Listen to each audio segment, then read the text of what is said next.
Hello and welcome to Night Historian. Tonight, we examine a story that history has largely forgotten, despite its profound influence on the world we inhabit. Most people know the Silk Road as a terrestrial network, a collection of dusty paths crossing deserts and mountains, connecting China to Europe through intermediaries in Central Asia. This image persists in popular imagination, reinforced by centuries of romantic storytelling. Yet this narrative obscures a far more consequential reality. The true superhighway of medieval commerce moved across water, not land. For more than 1,000 years, merchants navigated the Indian Ocean and Arabian Sea with sophistication that rivals modern logistics. They moved greater volumes of goods, faster, with more reliability than any overland route could achieve.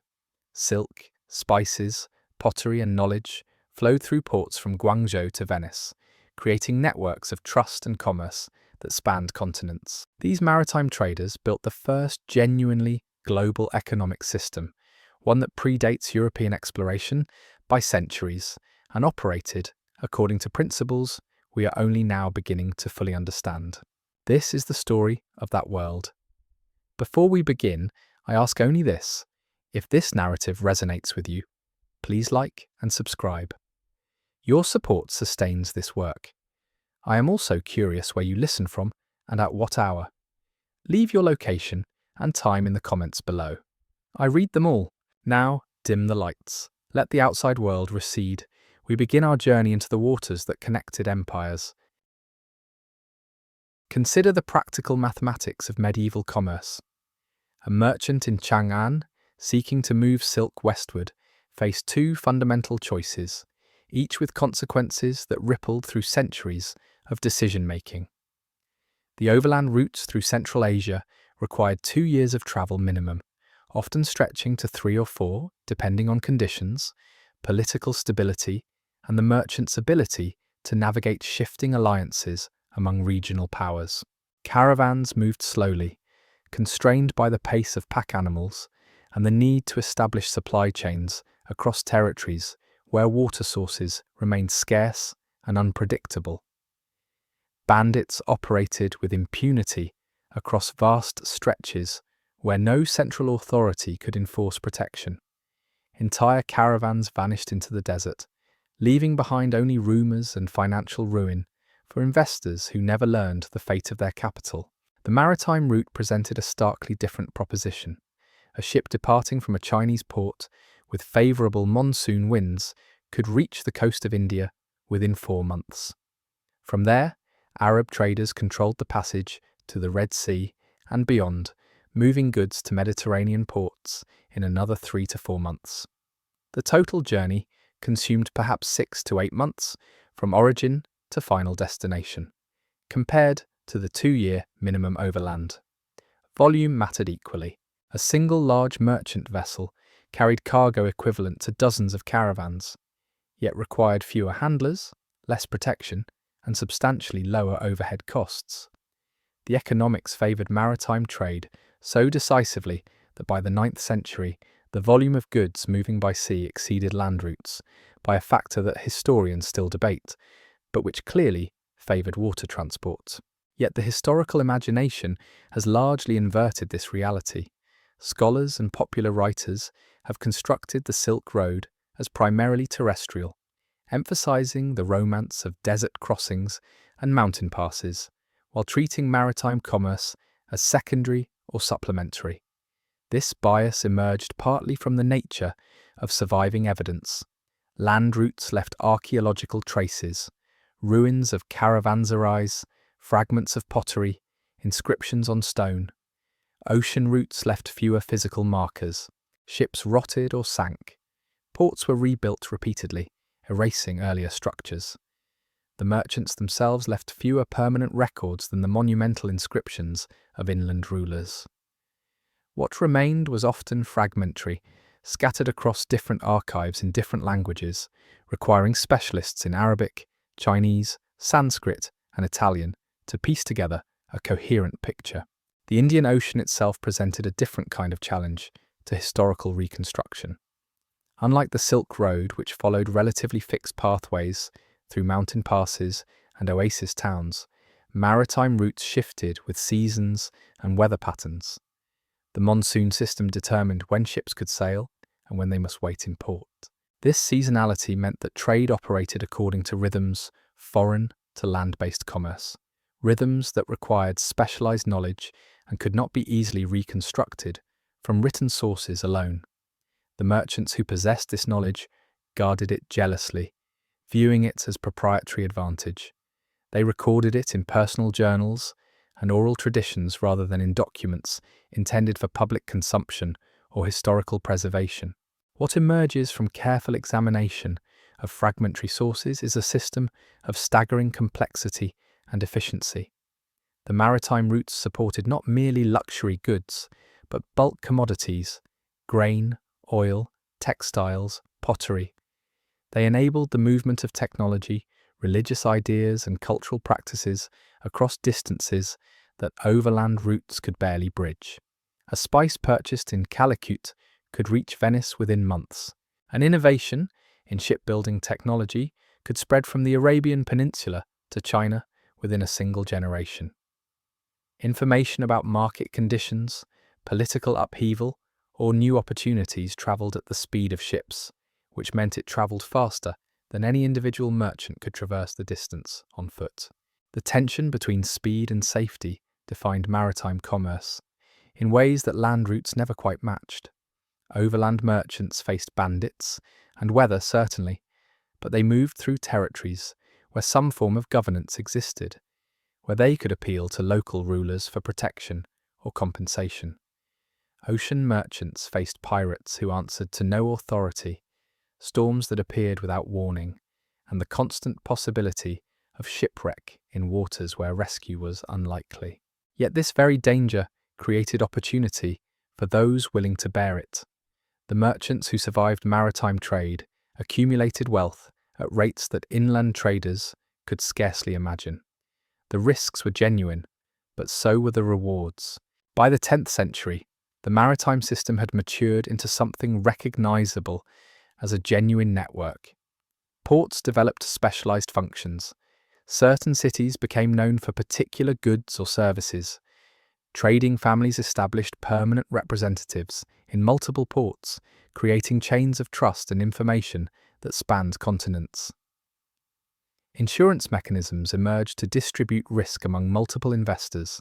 Credit systems developed to finance ventures that required capital beyond what individual merchants could command. The system became self-reinforcing.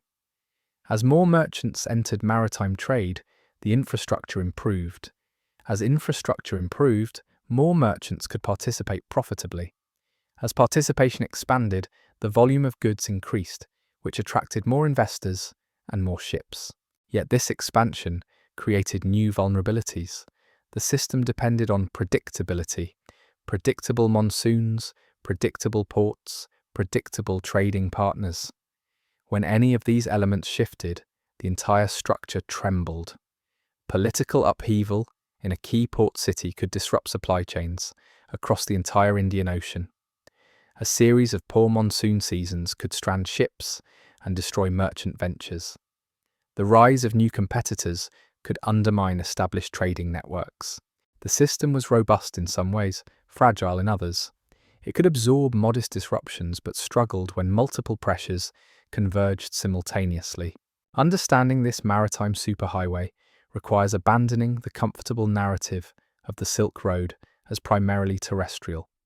It requires recognizing that the true engine of medieval global commerce moved across water, driven by merchants willing to risk everything for profit, organized through networks that transcended political boundaries, and sustained by knowledge that only a few possessed. The ports that anchored this system became the true centers of power in the medieval world, more influential than inland capitals, more connected to distant events, more capable of reshaping the world through commerce. But a highway is only as valuable as the ports that anchor it.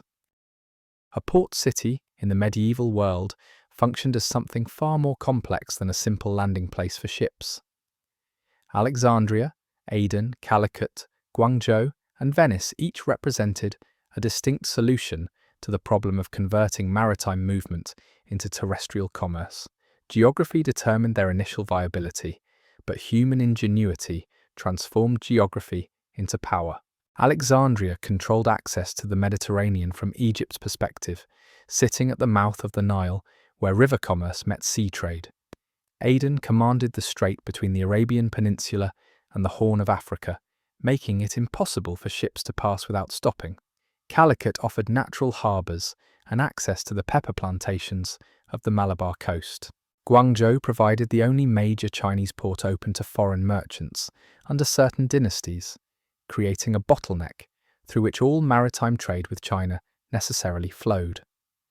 Venice possessed no natural resources of consequence, yet its lagoons and islands created a defensible position from which to control Mediterranean commerce. The physical infrastructure of these ports reflected their function. Docks extended into the water, designed to accommodate vessels of varying sizes and to facilitate the rapid transfer of cargo. Warehouses lined the waterfront, their thick walls protecting goods from weather and theft. These structures required constant maintenance as salt air corroded wood and stone, while the weight of stored goods stressed foundations. Cities that neglected their warehouses found themselves losing business to competitors with better facilities. The warehouses themselves became markers of a port's prosperity and reliability. A merchant considering where to store valuable cargo would choose a city with substantial warehouse capacity, secure storage, and a reputation for protecting goods from theft or damage. Beyond the immediate waterfront, ports developed specialized quarters and institutions. Customs houses emerged to collect taxes and record the movement of goods. These records, when they survived, provide historians with glimpses into the volume and variety of trade passing through specific ports at specific moments. A customs record from 10th century Aden might list dozens of ships arriving in a single month, each carrying goods from multiple origins and destined for multiple destinations. The sheer complexity of tracking this movement required administrative systems that were themselves innovations. Port officials needed to understand multiple languages, multiple systems of weights and measures, and multiple currencies. They needed to calculate taxes fairly while preventing fraud. They needed to maintain records that would survive for years, allowing merchants to verify past transactions or settle disputes. The human infrastructure mattered equally. Pilots who understood local waters, currents, and seasonal patterns commanded high fees for their services. A pilot who could navigate a ship safely into Alexandria's harbour or through Aden's treacherous straits possessed knowledge that merchants would pay substantially to access. These pilots often formed guilds or family networks, controlling access to their expertise and ensuring that knowledge remained concentrated in their hands. Port authorities sometimes attempted to regulate pilots, setting maximum fees or requiring certification, but the pilot's monopoly on essential knowledge made such regulation difficult to enforce. A merchant desperate to reach port quickly would pay whatever the pilot demanded rather than risk attempting the passage without guidance. Brokers operated in the spaces between merchants and port authorities. These intermediaries understood local conditions, had established relationships with port officials, and could facilitate transactions that might otherwise require extensive negotiation. A merchant arriving in a foreign port with goods to sell faced significant obstacles. He did not speak the local language fluently, did not know which buyers were trustworthy, did not understand local customs regarding negotiation and payment. A broker could overcome these obstacles, connecting seller with buyer, translating not merely words but cultural expectations and commercial norms. Brokers charged commissions for their services, typically a percentage of the transaction value. This created incentives for brokers to facilitate large transactions rather than small ones, which meant that brokers often worked with established merchants rather than newcomers. The relationship between port cities and inland rulers created constant tension. A successful port generated substantial tax revenue, which inland rulers coveted. Yet ports required autonomy to function effectively. A port authority that could not make independent decisions about tariffs, storage regulations, or dispute resolution would lose business to competitors with greater flexibility. Some port cities maintained significant independence, operating almost as city-states with their own governments. Venice exemplified this model, with the merchant republic controlling both the city and its maritime operations. Other ports existed under the nominal authority of inland rulers, but maintained practical autonomy through their control of maritime commerce. The ruler collected taxes, but interfered little with daily operations. This arrangement worked well when rulers remained distant and focused on inland concerns, but it created vulnerability when rulers decided to assert direct control. The architecture of individual ports reflected their specific circumstances and histories. Guangzhou, under Song dynasty control, operated within strict regulations imposed by the Chinese government. Foreign merchants could not travel inland. They remained confined to the port area. Their goods passed through official channels, subject to inspection and taxation.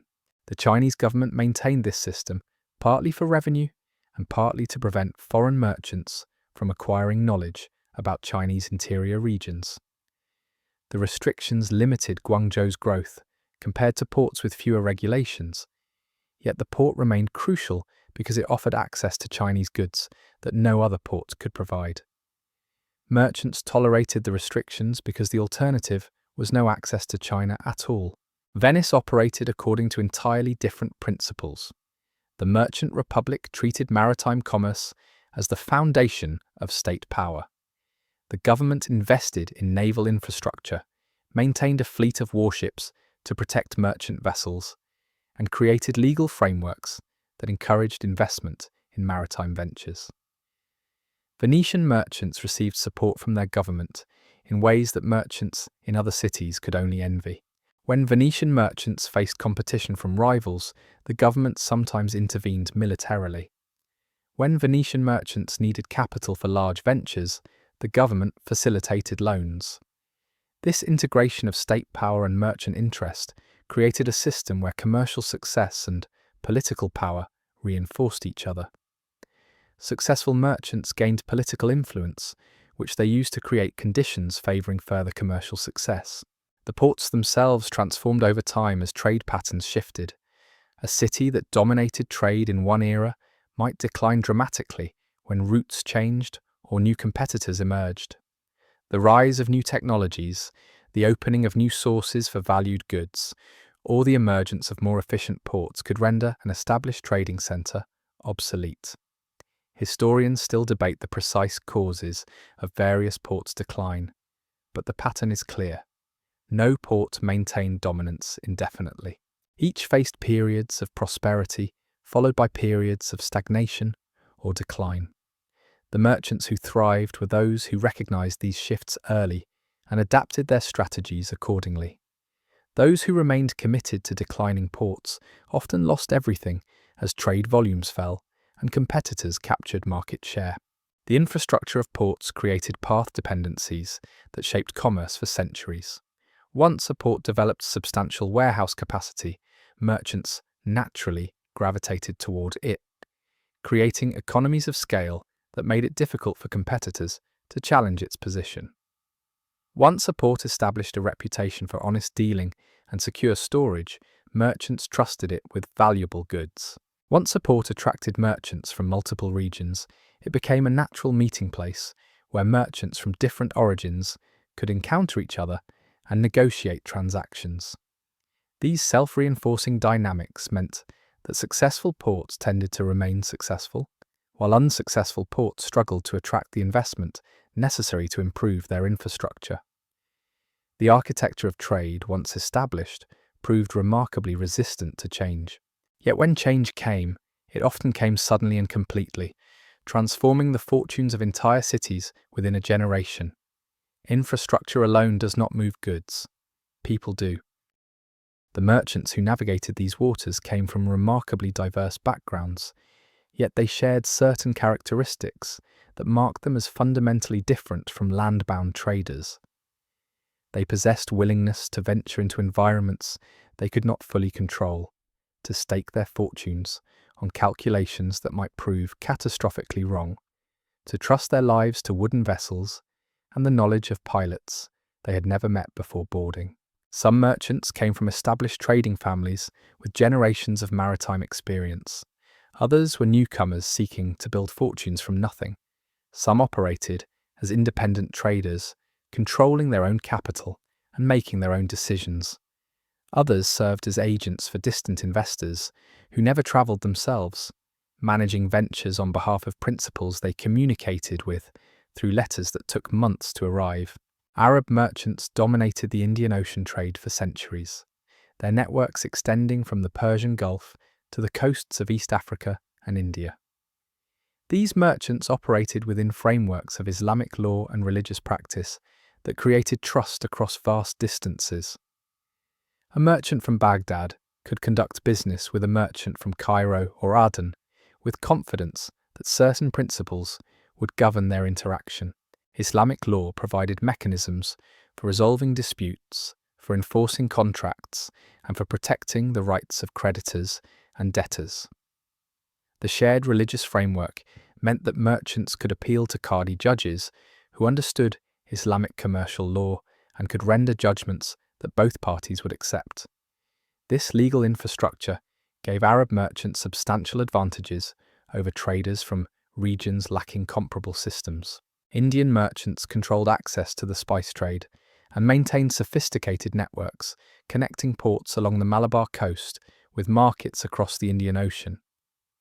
These merchants understood the monsoon patterns intimately, knowing precisely when ships could depart and when they must wait for favourable winds. They maintained warehouses in multiple ports, allowing them to store goods strategically and respond quickly to market opportunities. Some Indian merchant families controlled trade in specific commodities, becoming so associated with particular goods that their names became synonymous with those products. A merchant seeking pepper of the highest quality would seek out traders from specific families known for their expertise in selecting and preserving the finest specimens. Chinese merchants operated under different constraints than their Arab and Indian counterparts. The Chinese government restricted foreign trade, limiting which ports foreign merchants could access and which Chinese merchants could travel abroad. Some Chinese merchants circumvented these restrictions by operating through intermediaries or by establishing themselves in foreign ports where they conducted business outside direct government oversight. The most successful Chinese merchants were those who understood how to navigate between official regulations and practical necessity, who could maintain relationships with government officials while conducting profitable commerce. These merchants often served as cultural brokers, translating not merely language but entire systems of understanding between Chinese and foreign merchants. Venetian merchants represented a different model entirely. Rather than operating as individuals or family networks, Venetian merchants often organized themselves into formal partnerships and companies. These organizations pooled capital from multiple investors, allowing individual merchants to participate in ventures larger than they could finance alone. The partnerships distributed risk among multiple parties so that the failure of a single venture did not destroy individual investors. This organizational innovation gave Venetian merchants advantages in financing large-scale operations. They could mount expeditions that required capital beyond what individual merchants could command, and they could absorb losses that would bankrupt competitors operating on smaller scales. The personal motivations driving merchants into maritime trade varied considerably. Some sought to escape poverty or limited opportunities in their home regions. A merchant's son with no inheritance might venture into trade as a path to accumulating wealth and status. Some merchants were driven by ambition to build trading empires that would outlast them, creating dynastic wealth that would support their descendants for generations. Others seemed motivated primarily by the challenge itself, by the satisfaction of successfully navigating complex negotiations and uncertain conditions. Some merchants explicitly pursued knowledge, seeking to understand distant lands and peoples, collecting information that they could use to gain competitive advantages. The most successful merchants combined multiple motivations, pursuing profit while simultaneously building networks, accumulating knowledge, and establishing reputations that would serve them throughout their careers. Women participated in maritime trade more extensively than popular narratives suggest. Widows often inherited their husbands' trading operations and managed them directly or through agents. Some women merchants operated independently, building their own networks and conducting their own ventures. Others managed family trading networks while their husbands travelled, making decisions about which goods to purchase, which prices to accept, and which opportunities to pursue. The surviving records mention women merchants less frequently than men, partly because women often operated through male relatives or agents, and partly because record keepers sometimes failed to note women's roles explicitly. Yet evidence from various sources suggests that women controlled substantial portions of maritime trade in certain regions and periods. The personal risks merchants faced extended far beyond financial loss.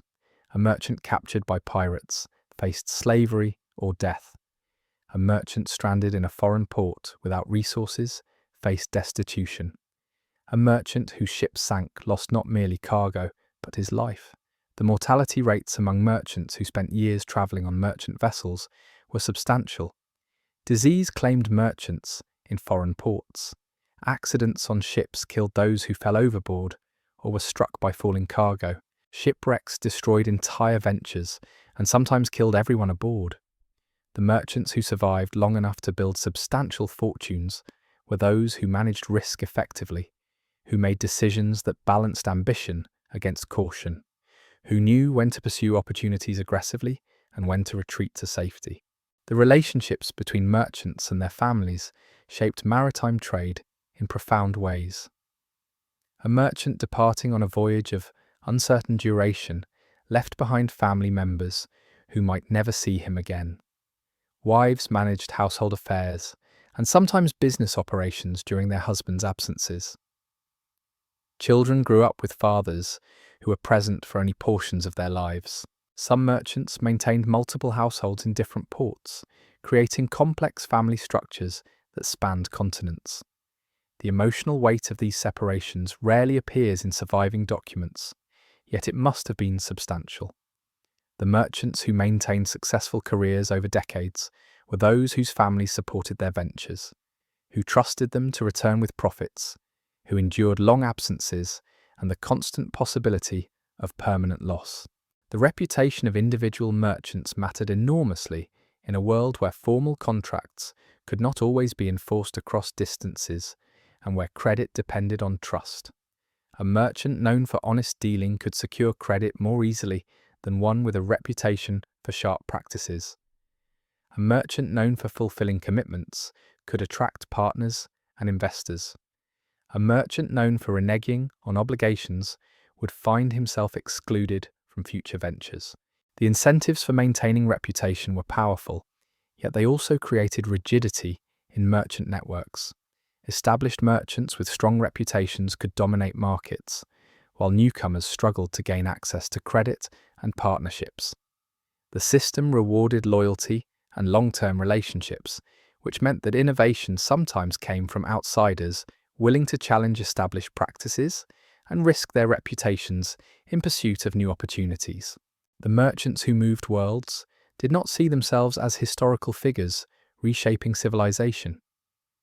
They saw themselves as practical people, solving immediate problems, seeking profits, managing risks, and attempting to build secure futures for themselves and their families. Yet through their individual decisions and actions, they created networks that spanned continents, moved goods that transformed distant societies, and established patterns of commerce that would persist for centuries. The ambition that drove them forward, the desire for wealth, status, and security, pushed them to take risks that more cautious individuals would avoid.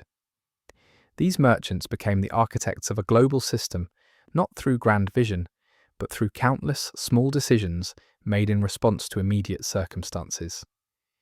These people did not move alone.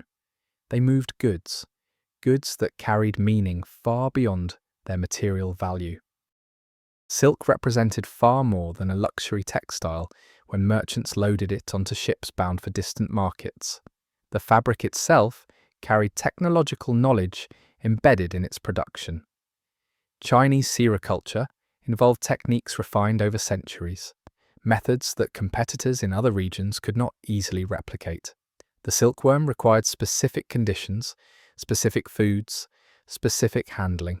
The process of extracting silk from the cocoons involved knowledge that the Chinese government actively protected, sometimes executing merchants who attempted to smuggle silkworms or detailed production information to foreign buyers. Yet despite these restrictions, the technology eventually spread. Merchants who understood sericulture could establish production in new regions, creating local industries that reduced dependence on Chinese imports. The movement of silk along maritime routes thus represented not merely the exchange of a finished product, but the gradual diffusion of technological capability across continents. Silk's value derived partly from its rarity and partly from its association with luxury and status. A merchant who could supply silk to wealthy clients in distant markets could command premium prices. The fabric's durability meant it could survive long voyages without deteriorating substantially. Its high value-to-weight ratio made it economically efficient to transport across vast distances. A merchant ship carrying silk could generate enormous profits from relatively modest cargo volumes. This economic efficiency meant that silk moved preferentially along maritime routes, where the cost per unit distance was lowest. Overland routes carried some silk, but the economics favoured sea transport so decisively that maritime merchants captured the majority of the trade. Spices moved through different economic logic than silk, yet they proved equally transformative. Pepper, cloves, nutmeg, and mace from the Maluku Islands and the Malabar coast commanded prices in Mediterranean markets that reflected their scarcity and utility. Spices served multiple functions simultaneously. They preserved meat and other foods, extending their edible lifespan. They masked the taste of foods that were beginning to spoil, allowing merchants and consumers to extract value from goods that would otherwise be discarded. They possessed medicinal properties that medieval physicians valued highly, treating them as remedies for various ailments. They signalled wealth and status, marking those who could afford them as members of elite classes. The demand for spices in European markets remained consistently strong, creating reliable markets for merchants who could supply them. The profit margins on spice trade were substantial enough to justify the risks of maritime commerce, which meant that spices became one of the primary drivers of maritime trade expansion. The supply of spices concentrated in specific regions, creating geographic monopolies that shaped maritime commerce for centuries. The Maluku Islands produced cloves and nutmeg, goods that grew nowhere else in the world. The Malabar coast of India produced pepper and other spices. These geographic concentrations meant that merchants seeking spices necessarily had to establish relationships with traders in these regions. Merchants from Venice or other Mediterranean cities could not simply produce spices themselves. They had to purchase them from intermediaries who controlled access to the source regions. This created opportunities for merchants in intermediate ports to accumulate wealth through their role as middlemen, purchasing spices from producers and selling them to merchants from more distant regions.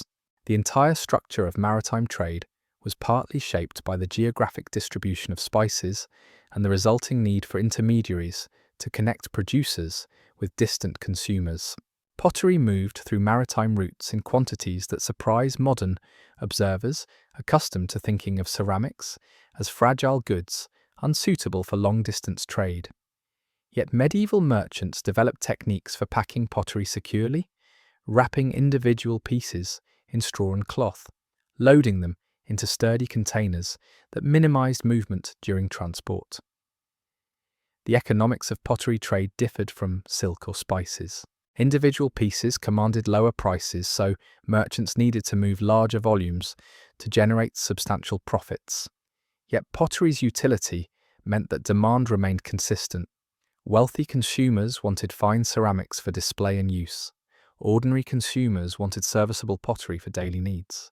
The diversity of pottery production across different regions meant that merchants could purchase ceramics in one location and sell them profitably in another, where local production could not meet demand or where imported ceramics carried prestige value.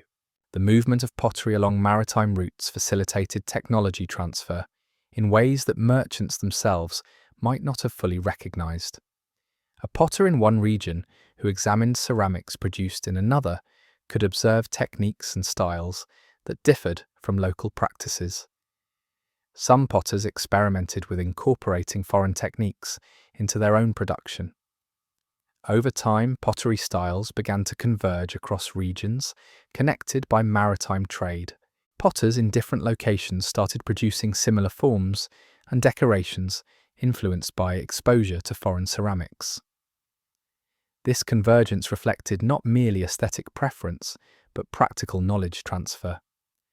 Merchants moving pottery were simultaneously moving technological knowledge, though they probably did not conceptualize their activities in these terms. Ghee, clarified butter produced primarily in India, moved through maritime trade in quantities that reflected its importance in South Asian cuisine and religious practice. Hindu and Muslim communities valued ghee for cooking, for religious ceremonies, and for its nutritional properties. The clarification process removed water and milk solids, creating a product that could survive long voyages without spoiling. Merchants could store ghee in sealed containers, protecting it from contamination and deterioration. The demand for ghee in regions where local production could not meet consumption needs created markets that merchants could exploit profitably. Ghee trade never achieved the prestige or profit margins of spice trade, yet it represented a significant portion of maritime commerce, particularly for merchants serving Indian Ocean routes, where demand concentrated among Indian and Arab communities. Beyond these primary commodities, merchants moved goods that historians often overlook in their focus on luxury items. Grain, oil, textiles, and other bulk goods moved through maritime routes in quantities that dwarfed the volume of silk or spices. These goods generated lower profit margins per unit, yet the sheer volume meant that merchants could accumulate substantial wealth through bulk trade. A merchant who purchased grain in one port and sold it in another, where local harvests had failed, could make significant profits, while simultaneously serving a social function by preventing famine. The economics of bulk goods trade differed from luxury goods, attracting merchants with different risk tolerances and capital bases. Some merchants specialized in bulk goods, building fortunes through volume rather than high margins. Others moved between bulk and luxury goods, adjusting their strategies based on market conditions and available opportunities. The movement of knowledge and information through maritime routes proved as consequential as the movement of physical goods, though it left fewer traces in surviving records. Merchants carried information about market conditions, about new products, about technological innovations, about political upheaval in distant regions. A merchant arriving in a port with news about a poor harvest in a distant region could influence local prices by sharing this information.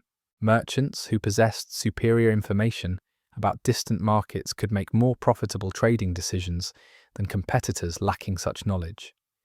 The incentives for merchants to gather and protect information were substantial. Information that competitors did not possess represented competitive advantage. Merchants who discovered new sources for valued goods or new markets for their products could accumulate wealth before competitors learned of these opportunities. Religious texts and manuscripts moved through maritime trade, carrying ideas that transformed distant societies. Buddhist texts traveled from India to China and beyond, spreading religious teachings that influenced millions of people.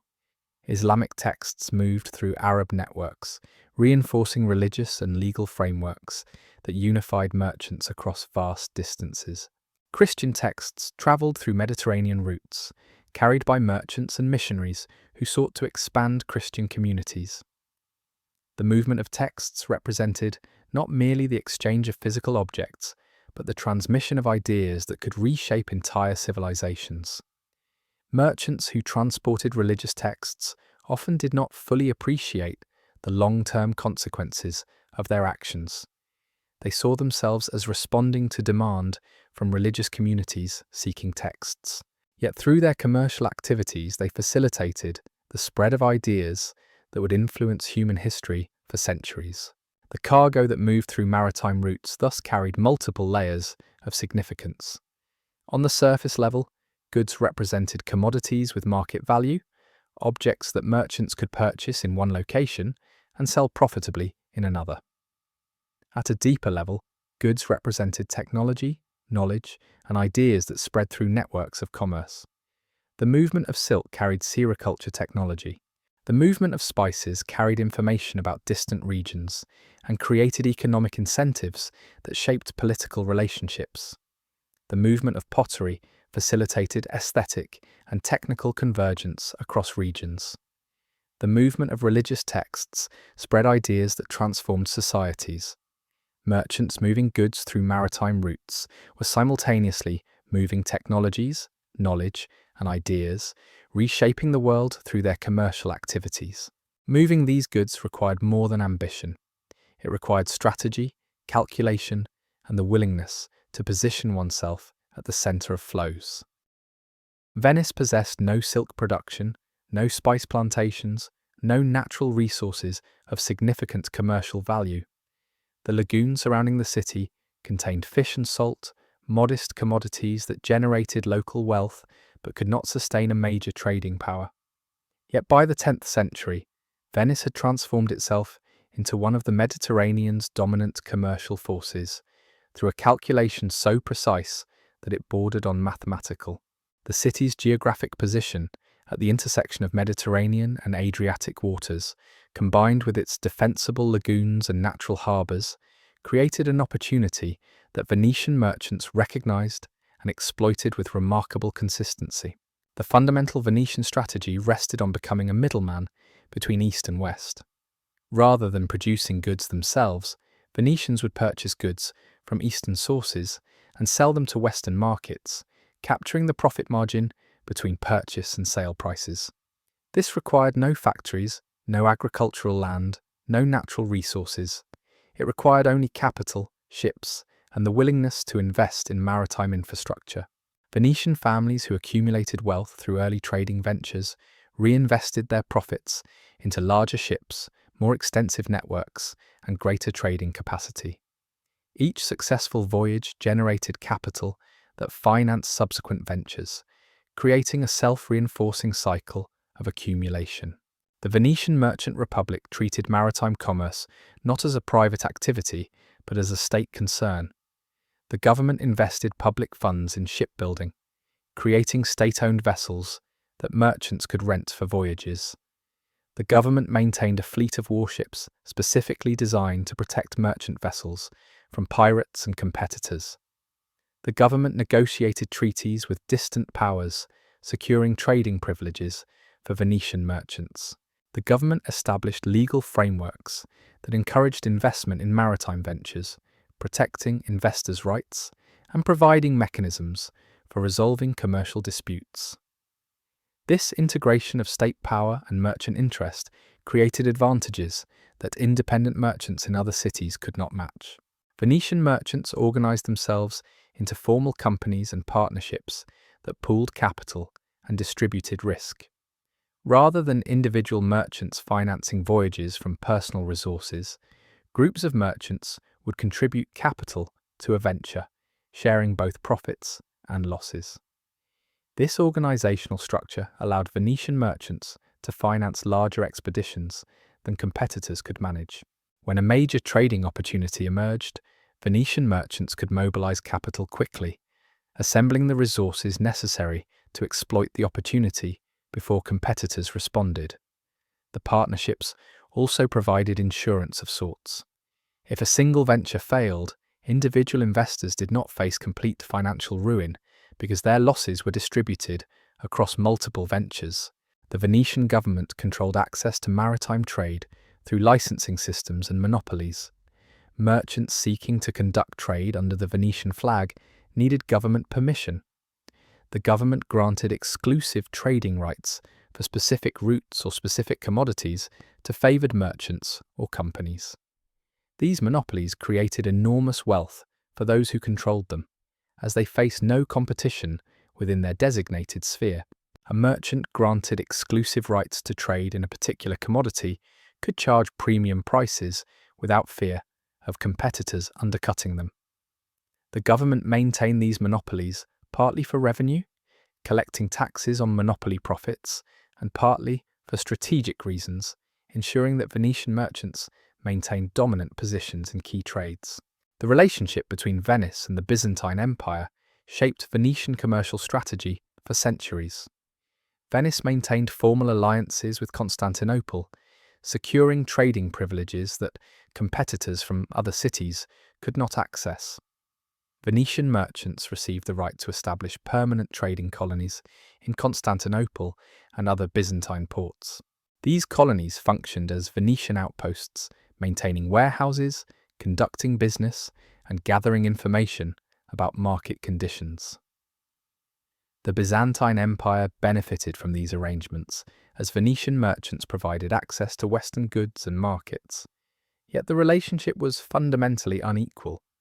Venice gradually accumulated greater wealth and power, while Byzantine commercial dominance declined. By the 12th century, Venetian merchants had largely displaced Byzantine merchants from Mediterranean trade. The Fourth Crusade represented a turning point in Venetian power, though historians still debate whether Venetian merchants deliberately manipulated events or simply exploited opportunities that emerged. The Crusade required transportation of crusading armies from Europe to the Holy Land. Venetian merchants possessed the ships necessary for this transportation and charged substantial fees for their services. When crusaders found themselves unable to pay the full fees, Venetian merchants offered an alternative. The crusaders could attack Constantinople on Venice's behalf, and the resulting plunder would cover transportation costs. The crusaders accepted this proposal, attacked Constantinople, and sacked the city in 1204. The plunder enriched both crusaders and Venetian merchants. More importantly, the conquest of Constantinople eliminated Venice's primary competitor for Mediterranean trade. Venetian merchants now controlled access to Byzantine ports and markets without facing competition from Byzantine merchants. The wealth that flowed to Venice through maritime trade transformed the city physically and politically. Venetian merchants invested profits in grand buildings, creating a cityscape that reflected their commercial success.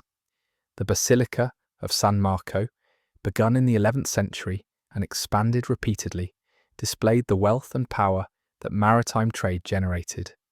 The Doge's Palace, the seat of Venetian government, grew more elaborate as the city's wealth increased.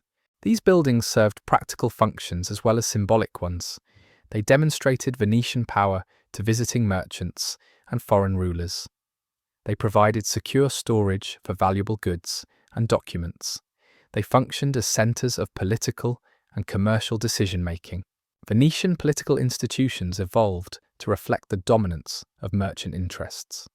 The Venetian government, while nominally a republic with a doge as chief executive, functioned primarily as a mechanism for managing merchant interests. The most powerful political positions went to merchants or members of merchant families. Government decisions consistently favored commercial interests. When conflicts arose between merchant interests and other considerations, merchants typically prevailed.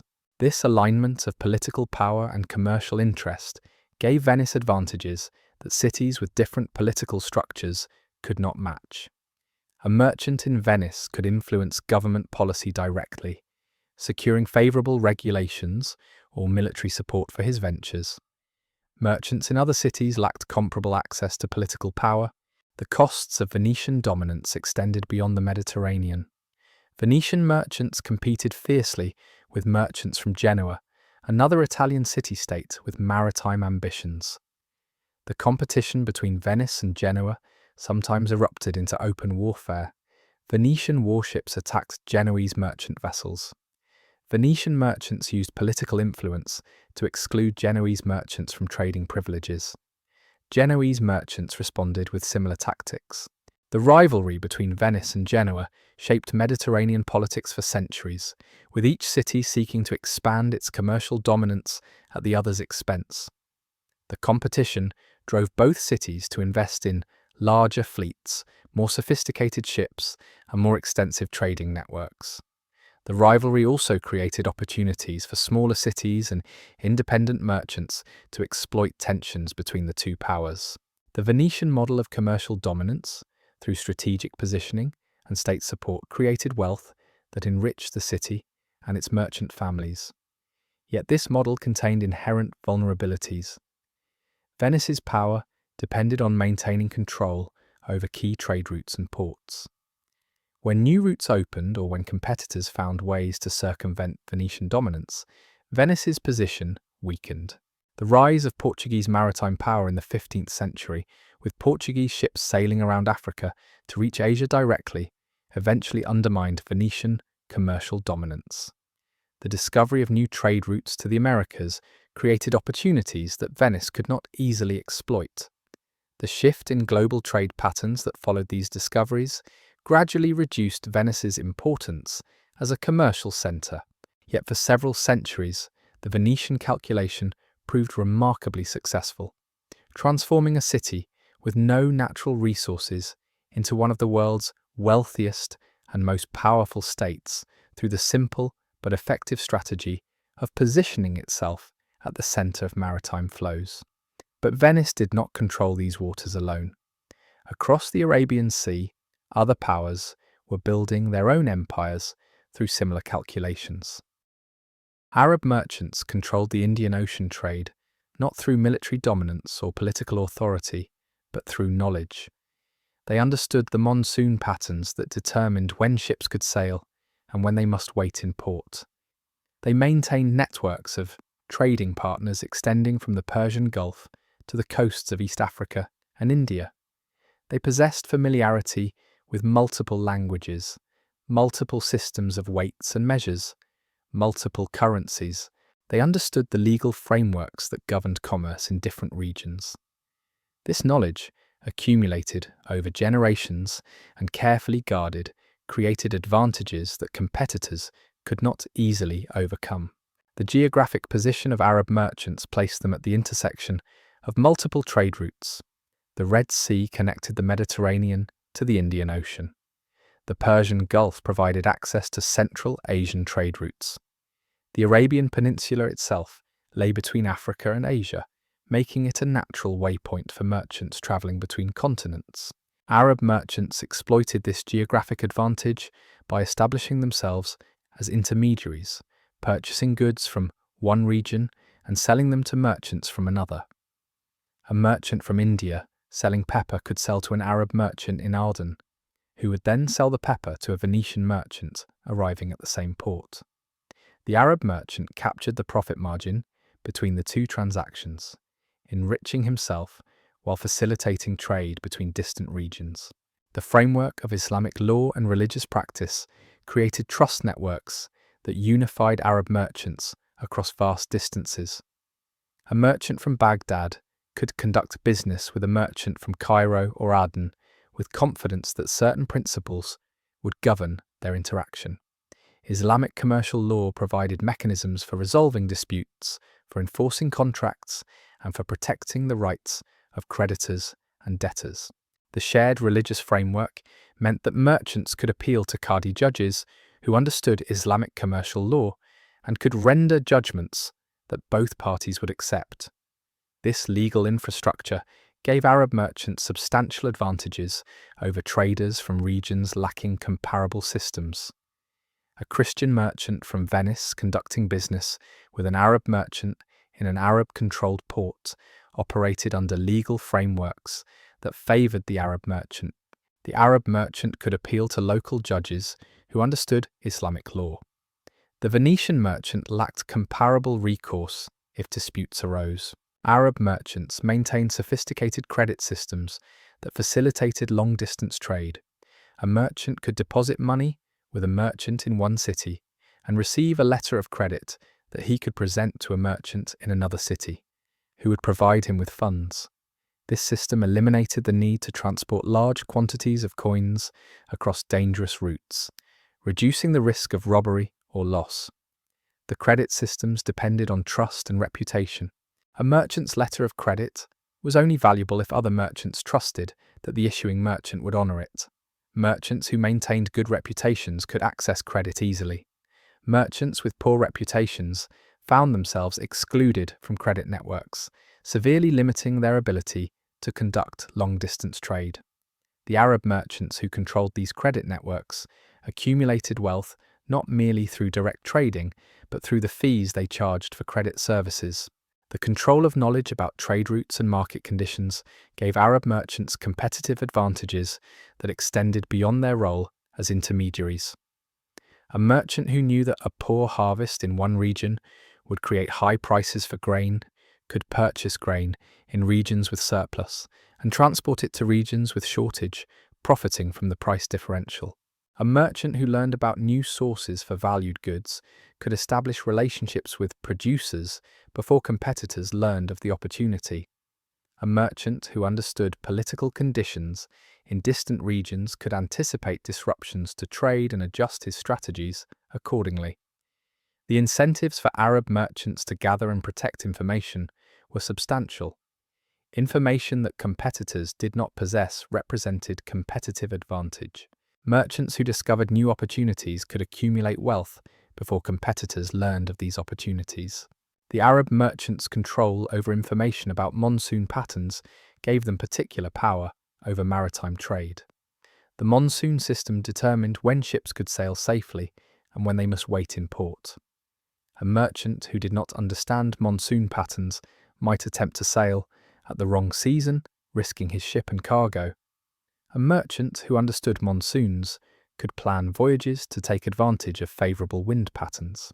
Arab merchants who possessed detailed knowledge of monsoons could advise other merchants about optimal sailing times. They could coordinate the movement of multiple ships to take advantage of seasonal patterns. They could predict when ports would be crowded with ships waiting for favourable winds and adjust their strategies accordingly. This knowledge gave Arab merchants advantages in timing their commercial activities to maximize profits. The establishment of Arab trading colonies in major ports extended their control over maritime commerce. Arab merchants established permanent communities in ports from East Africa to India to Southeast Asia. These colonies functioned as outposts where Arab merchants could store goods, conduct business, and gather information. The colonies maintained mosques where merchants could pray, reinforcing the religious bonds that unified Arab merchants across distances. They maintained warehouses and trading facilities that served as centres for commercial activity.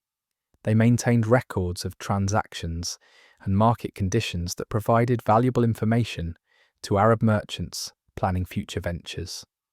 The colonies also served political functions, representing Arab interests to local rulers and negotiating trading privileges for Arab merchants.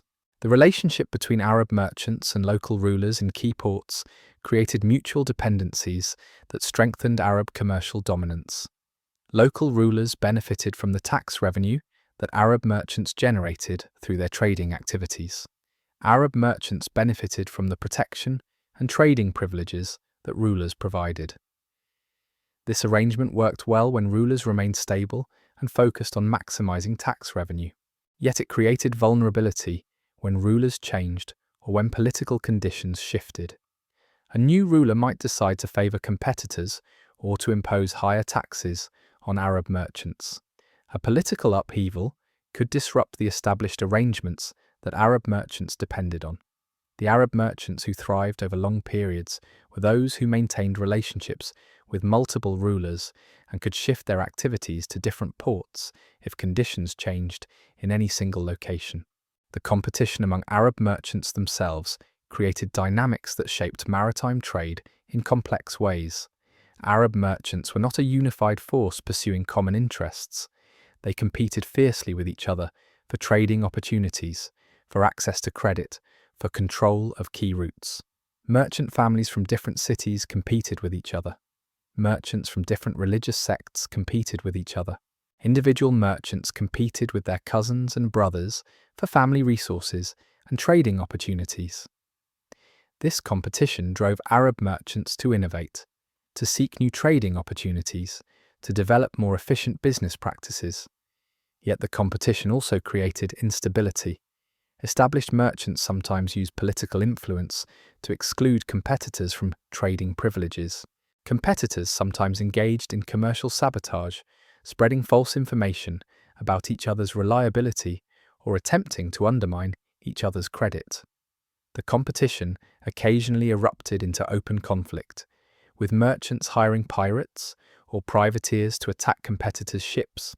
The rise of European maritime power in the 15th century gradually undermined Arab merchants' dominance over Indian Ocean trade. Portuguese ships sailing around Africa reached India directly, bypassing the Arab-controlled intermediaries who had previously controlled trade between Europe and Asia. Portuguese merchants established trading posts on Indian coasts, creating alternative routes for spices and other goods to reach European markets. The Portuguese used military force to establish their dominance, attacking Arab merchant ships and Arab-controlled ports. The Arab merchants who had dominated Indian Ocean trade for centuries found themselves facing competition from a new power with superior military technology and the willingness to use force to establish commercial dominance. Some Arab merchants adapted to the new conditions, establishing relationships with Portuguese merchants or shifting their trading activities to routes that Portuguese ships did not control. Others found themselves displaced from trade routes they had dominated for generations. Yet for more than 1,000 years before European dominance, Arab merchants controlled the Indian Ocean trade through their superior knowledge, their sophisticated networks, and their willingness to exploit geographic advantages. They accumulated wealth that enriched Arab cities and Arab merchant families. They facilitated the movement of goods, knowledge, and ideas across continents. They established legal and credit systems that enabled long-distance commerce. They maintained networks of trust that unified merchants across vast distances. Their control rested on understanding something fundamental about these waters, something that changed with the seasons, something that could not be ignored.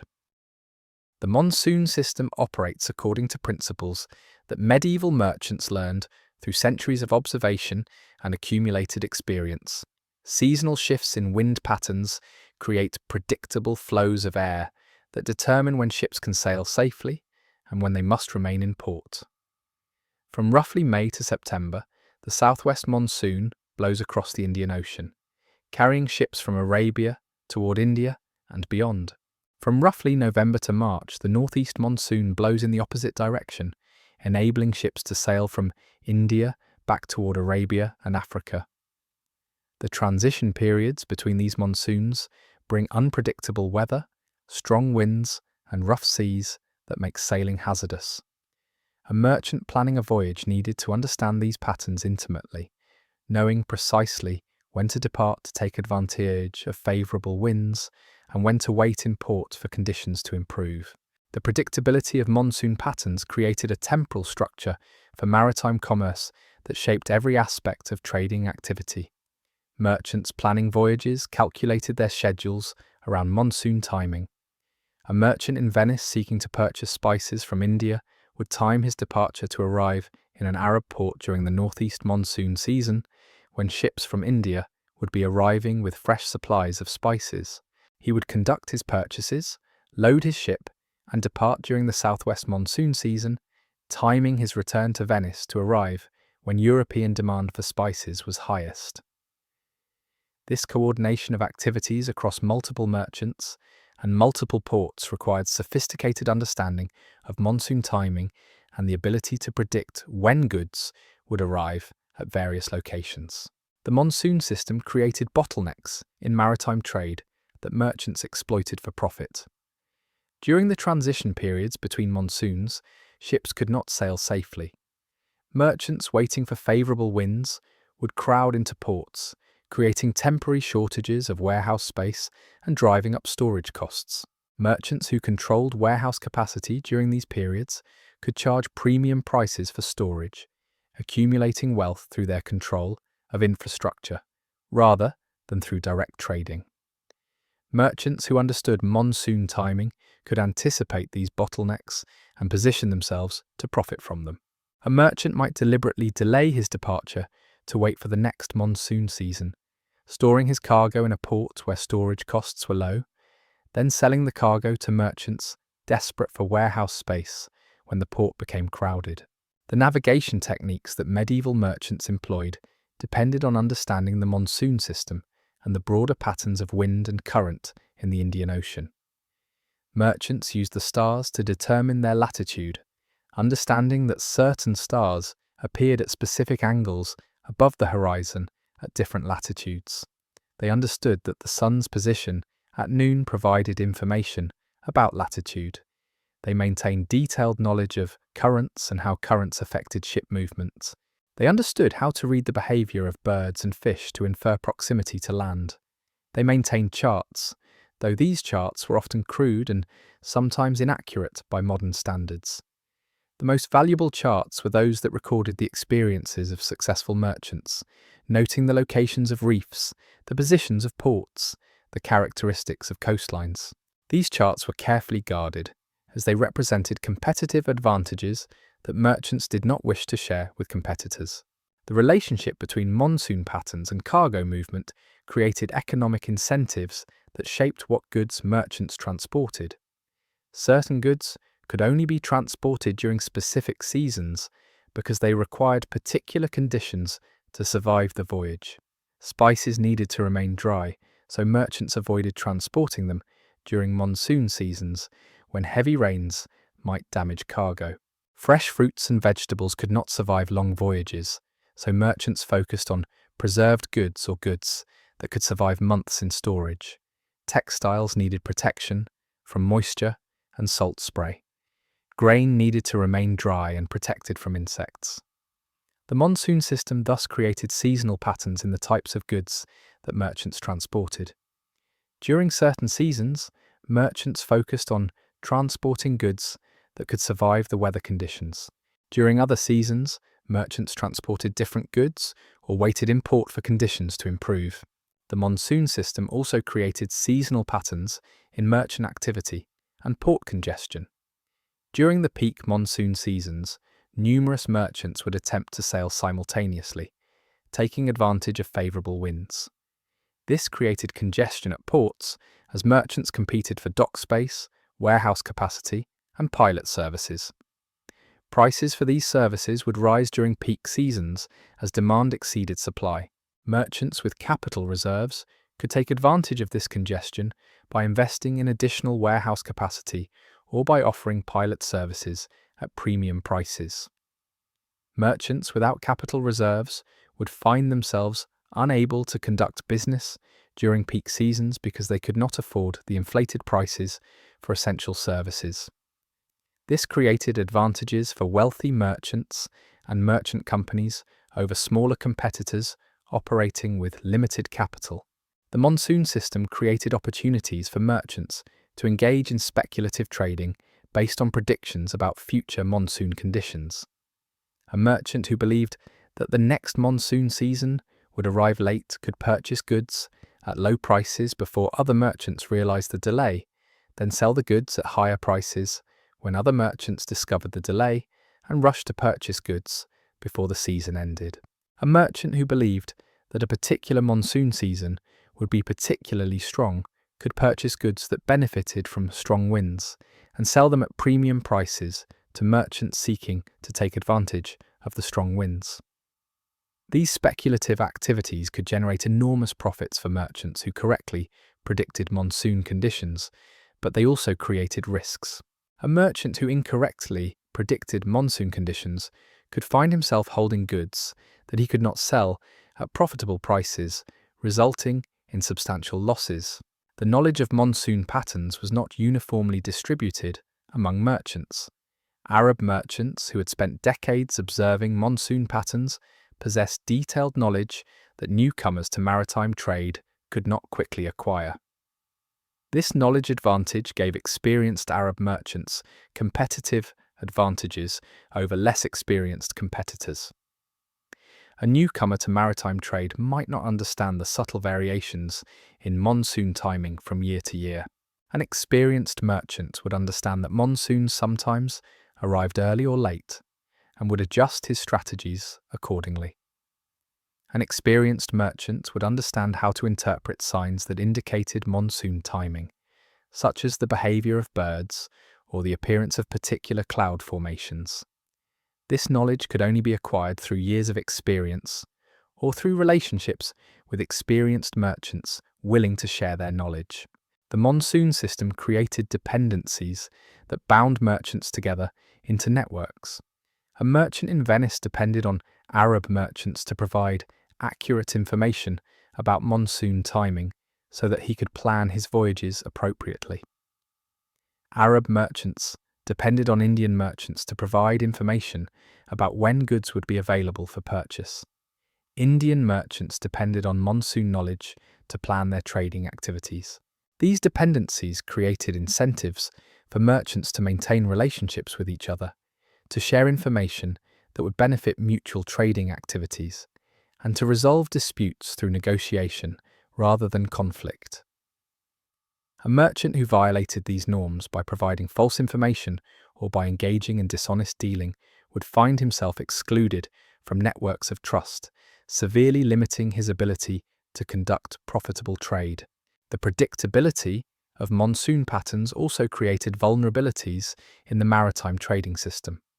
If monsoons failed to arrive on schedule, or if they arrived with unusual intensity, the entire system would be disrupted. Merchants waiting for favourable winds would find themselves stranded in ports for longer than expected. Ships attempting to sail during unfavourable conditions would face increased risks of shipwreck. Cargo stored in ports waiting for favourable winds might spoil if storage periods extended beyond anticipated timeframes. The monsoon system was robust in most years, but it created fragility when monsoons deviated from normal patterns. Historians still debate the extent to which variations in monsoon patterns influence the rise and fall of maritime trading powers, but the monsoon system certainly created constraints that merchants could not ignore.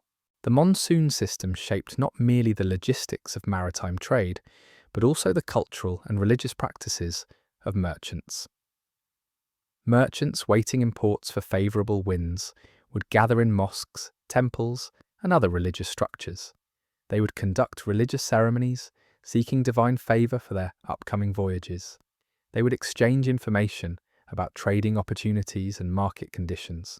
These gatherings reinforced the religious and cultural bonds that unified merchants from different regions. The monsoon system thus created temporal and spatial structures that facilitated the formation of merchant networks and the development of shared understandings about commercial practices. Understanding monsoons gave Arab traders the knowledge of these waters. Pirates operated throughout the Indian Ocean and Mediterranean, preying on merchant vessels that travelled predictable routes between established ports. The pirates themselves came from diverse backgrounds. Some were organised raiders operating from fortified bases, conducting systematic attacks on merchant traffic. Others were opportunistic criminals who attacked ships when circumstances favoured them.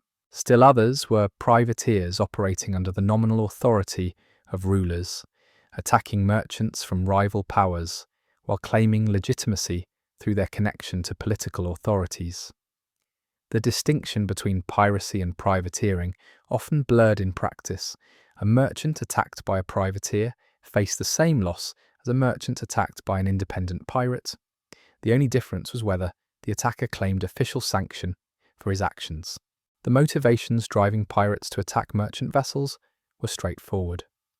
Merchant ships carried valuable cargo. A successful attack could yield wealth equivalent to years of legitimate labor. The risks of piracy were substantial, certainly, but the potential rewards justified those risks for individuals with limited legitimate opportunities. A pirate who successfully attacked a merchant vessel and escaped with cargo could sell the cargo for profit or use it to finance further piracy. A pirate captured by authorities faced execution or enslavement, yet the possibility of capture did not deter determined individuals willing to accept these risks. The supply of potential pirates remained consistent because poverty and limited opportunities ensured that individuals willing to accept extreme risks for the possibility of substantial rewards would always exist. The merchants who travelled maritime routes accepted piracy as a constant threat. They took precautions to minimize risk, but they understood that no amount of precaution could eliminate the danger entirely. Some merchants hired armed guards to protect their ships and cargo. These guards increased voyage costs but provided some protection against pirate attacks. Merchants travelling in convoys reduced individual risk by travelling with multiple ships that could defend each other against pirate attacks. Merchants who travelled alone accepted greater risks but avoided the costs of hiring guards or coordinating with other merchants. The decision about what level of risk to accept involved calculations about the probability of attack, the likely losses if attacked, and the costs of protective measures. Storms presented dangers that merchants could not control through precautions. The Indian Ocean and Mediterranean experienced seasonal storms that could appear with little warning and destroy ships with devastating speed. A storm could emerge suddenly from clear skies, catching merchants unprepared. The wind could shift direction rapidly, pushing ships toward rocky coastlines or reefs. The waves could grow to heights that wooden ships could not survive. Merchants who witnessed storms at sea reported experiences of terror and helplessness as they realized that their survival depended on factors entirely beyond their control. The mortality rates among sailors during storms were substantial. A ship caught in a severe storm might lose half or more of its crew to drowning or injuries. The surviving crew members would emerge traumatized by their experience, yet many would return to maritime trade because the economic incentives justified accepting the risks. The frequency of storms varied seasonally and geographically. Certain routes experienced more frequent storms than others. Certain seasons brought more storms than others. Merchants who understood these patterns could adjust their routes and timing to minimize exposure to storms. Yet even merchants who took precautions sometimes encountered storms that destroyed their ships and cargo. The unpredictability of storms created anxiety among merchants and their families. A merchant departing on a voyage could not know with certainty whether he would return.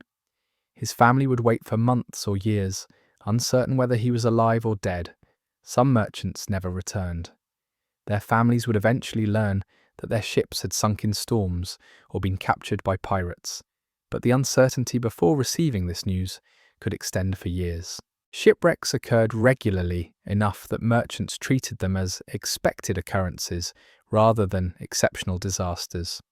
A ship could sink due to storms, collisions with reefs or other ships, structural failure, or pirate attacks. The causes of shipwrecks were often unclear. A ship might simply disappear, with no survivors to explain what happened. The loss of a ship meant the loss of cargo, which represented the loss of capital invested in the voyage. If the cargo belonged to multiple investors, the loss would be distributed among them, but each investor would still suffer substantial losses. If the cargo belonged to a single merchant, the loss could result in complete financial ruin. Merchants who experienced shipwrecks sometimes recovered by obtaining credit from other merchants and launching new ventures. Others found themselves unable to recover and spent the remainder of their lives in poverty or servitude. The development of insurance mechanisms represented an important innovation in medieval maritime commerce, Rather than individual merchants bearing the full risk of shipwreck or piracy, groups of merchants would pool their resources to create insurance funds. If a merchant's ship sank, the insurance fund would compensate him for a portion of his losses. The insurance funds charged premiums based on the perceived risk of particular routes. Routes with higher piracy or more frequent storms commanded higher premiums. Routes with lower risk commanded lower premiums. This system distributed risk among multiple merchants, ensuring that no individual merchant faced complete financial ruin if a single voyage failed. The insurance system also created incentives for merchants to take reasonable precautions to minimize risk, as merchants who engaged in reckless behavior might find themselves excluded from insurance pools. Disease presented dangers that merchants often overlooked in their focus on storms and pirates.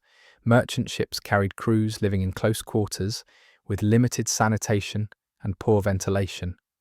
These conditions facilitated the spread of infectious diseases.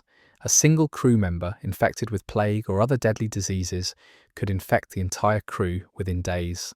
Entire ship's crews would die from disease during long voyages. The mortality rates from disease among sailors were sometimes higher than mortality rates from storms or piracy. Merchants who survived voyages often returned home with lingering illnesses that would eventually kill them. The families of merchants who died from disease faced the same losses as families of merchants who died from shipwrecks or pirate attacks. Yet disease received less attention in merchants' calculations of risk, perhaps because disease seemed more random and less preventable than storms or piracy. The psychological weight of maritime risk shaped merchants' behavior in complex ways. Some merchants became obsessed with accumulating wealth, driven by anxiety about the possibility of losing everything in a single disaster. These merchants would conduct multiple voyages, reinvesting profits into new ventures, attempting to accumulate enough wealth that a single loss would not result in complete ruin. Other merchants became paralyzed by fear, unable to commit to voyages despite the economic incentives. Still others seemed to accept risk with equanimity, conducting voyages without apparent anxiety about the dangers. The merchants who thrived over long careers were those who managed their psychological responses to risk effectively, who could accept the dangers without becoming paralyzed by fear, yet who maintained healthy respect for the risks and took reasonable precautions to minimize them. The concept of acceptable loss emerged as merchants developed more sophisticated approaches to risk management. A merchant might calculate that he could afford to lose a certain percentage of his ventures without facing financial ruin. If he conducted 10 voyages and 9 succeeded while 1 failed, the profits from the 9 successful voyages would exceed the losses from the single failure, resulting in net profit. This calculation allowed merchants to accept higher individual risks in pursuit of greater overall profits. A merchant might deliberately conduct riskier voyages that offered higher potential profits, accepting the higher probability of failure because the potential rewards justified the risks. This approach to risk management required sufficient capital reserves to absorb losses from failed ventures. Merchants with limited capital could not afford to accept high failure rates, even if individual successful ventures would generate substantial profits. The merchants who accumulated the greatest wealth were often those who successfully navigated the tension between ambition and caution. They pursued profitable opportunities aggressively, yet they maintained reserves to absorb losses from failed ventures. They invested in protective measures like armed guards and insurance, yet they did not become so focused on risk reduction that they missed profitable opportunities.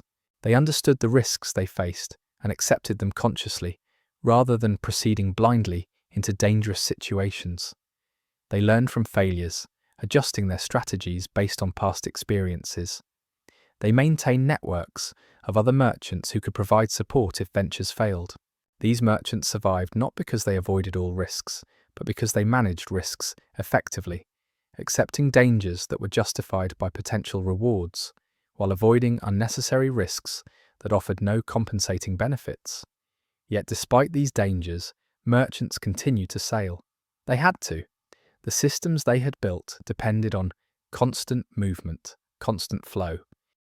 A merchant in Chang'an, seeking to move silk to Venice, faced a coordination problem of staggering complexity. The silk needed to travel through multiple intermediaries across thousands of miles. Each intermediary would purchase the silk at one price and sell it to the next intermediary at a higher price, capturing profit margins at each stage. The final price paid by a Venetian merchant would reflect the accumulated markups from all intermediate transactions. Yet the merchant in Chang'an could not simply produce silk and hope that it would eventually reach Venice. He needed to ensure that the silk would arrive at the right place at the right time, when demand was high and prices were favorable. He needed to coordinate with intermediaries in multiple cities, ensuring that each intermediary understood what goods to expect and when to expect them. He needed to arrange for storage of goods in intermediate ports, protecting them from weather and theft while waiting for the next stage of transport. The timing of goods movement created cascading dependencies that extended across continents. If a merchant in India failed to purchase pepper when expected, merchants in Arab ports waiting to receive pepper would find themselves without goods to sell. If merchants in Arab ports failed to deliver pepper to Mediterranean merchants when expected, Mediterranean merchants would find themselves unable to fulfill orders from European customers. If European customers did not receive goods when expected, they might cancel orders or purchase from competitors instead. The entire system depended on each merchant fulfilling his obligations on schedule. A single merchant's failure to perform could disrupt supply chains, extending across multiple continents and affecting dozens of other merchants. The communication systems that merchants employed to coordinate activities operated at speeds that seem impossibly slow by modern standards. A merchant in Venice sending a message to a merchant in Alexandria might wait weeks for a response. A merchant in Alexandria sending a message to a merchant in Calicut might wait months for a response. The messages themselves were vulnerable to loss or interception. A ship carrying letters might sink, destroying all correspondence. A merchant might deliberately delay sending messages to competitors, hoping to gain competitive advantages through superior information. The slowness of communication meant that merchants often made decisions based on information that was weeks or months old. A merchant might receive news about market conditions in a distant city, only to discover upon arrival that conditions had changed dramatically since the message was sent. The storage of goods in intermediate ports created its own set of challenges. Warehouses needed to protect goods from weather, from theft, and from spoilage. Different goods required different storage conditions. Spices needed to remain dry. Textiles needed protection from moisture and insects. Grain needed protection from rodents and moisture. Fresh produce could not be stored for long periods. The merchants who controlled warehouse space in key ports accumulated wealth through their ability to store goods safely. They charged fees for storage, and these fees represented pure profit if the warehouse was already built and maintained. The incentives for merchants to invest in warehouse capacity were substantial. A merchant who built a warehouse in a port where storage was scarce could charge premium prices for storage, accumulating wealth rapidly. Yet warehouse construction required substantial capital investment, which meant that only wealthy merchants could afford to build warehouses. The spoilage of goods represented a constant threat to merchants' profits. Goods stored for too long might deteriorate, spices might lose potency, textiles might develop mildew or be damaged by insects, grain might be infested with weevils or other pests, fresh goods might rot. The longer goods remained in storage, the greater the risk of spoilage. Merchants needed to balance the desire to wait for favourable prices against the risk that goods would spoil if storage extended too long. A merchant might sell goods at lower prices than he hoped, simply to avoid the risk of spoilage. Alternatively, he might hold goods in storage, waiting for prices to rise, accepting the risk that spoilage would destroy his investment. The merchants who managed these decisions most effectively accumulated wealth. Those who made poor decisions sometimes lost everything. The conversion of goods between different merchants created opportunities for fraud and deception. A merchant purchasing goods from another merchant needed to verify that the goods matched the description provided. A merchant might claim that his silk was of the highest quality when in fact it was inferior. A merchant might claim that his spices were fresh when in fact they had been stored for months and had lost potency. The buyers who were deceived would suffer losses. They might attempt to recover their losses by suing the seller, but legal remedies were often ineffective when the seller was in a distant city and beyond the reach of local courts. The incentives for merchants to engage in deception were substantial. A merchant who could sell inferior goods at premium prices would accumulate wealth rapidly. Yet merchants who developed reputations for deception would find themselves excluded from future transactions, as other merchants would refuse to trade with them. The accounting systems that medieval merchants employed to track goods across continents represented significant innovations. Merchants maintained detailed records of purchases, sales, and storage. These records allowed merchants to track the movement of specific goods through multiple intermediaries. A merchant could verify that goods he had purchased in one city had arrived in another city and had been sold at expected prices. The records also provided evidence in disputes about whether merchants had fulfilled their obligations. A merchant who claimed that he had delivered goods on schedule could present records showing when goods left his possession and when they arrived at the next intermediary's location. The merchants who maintained the most detailed and accurate records could resolve disputes more effectively than merchants with poor record keeping.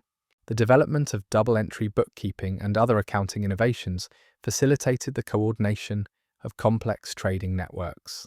The credit systems that merchants employed to finance long-distance trade created dependencies that bound merchants together into networks. A merchant might not have sufficient capital to purchase goods for a voyage. He could borrow capital from another merchant, agreeing to repay the loan with interest once the voyage was completed and goods were sold. The lender bore the risk that the borrower would fail to repay the loan, either because the voyage failed or because the borrower deliberately defaulted. The borrower bore the risk that the voyage would fail and he would be unable to repay the loan, resulting in financial ruin or enslavement. These credit relationships created incentives for merchants to maintain reputations for reliability.